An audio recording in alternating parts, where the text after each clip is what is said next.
Hej, jeg hedder Hassan, og jeg står her i dag foran Frederiksberg Bibliotek. Jeg vil gerne snakke med Lis, som er ingeniør, for at få afklaring på, hvilken uddannelsesretning jeg skal tage. Jeg skal ind og snakke med en, der ved, hvad det handler om. I Karrierebiblioteket låner vi mennesker ud. Er du fyldt 14 år, er Karrierebiblioteket åben for dig.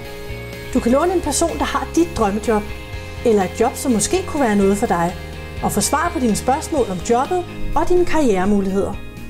Er du nyuddannet, er Karrierebiblioteket også for dig. Find ud af, hvordan du får en god start på karrieren fra en, der selv har prøvet at stå der, hvor du står. Det er let at gå på Karrierebiblioteket, og det starter på nettet. Gå ind på www.karrierebiblioteket.dk.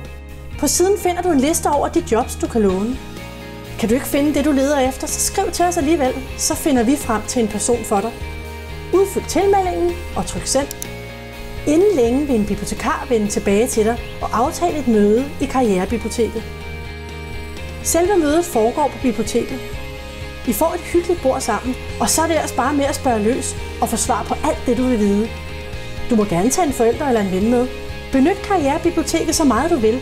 Hvis du for eksempel ikke ved, om du vil være læge, eller togfører, murer, eller arkitekt, skibsbygger eller bibliotekar.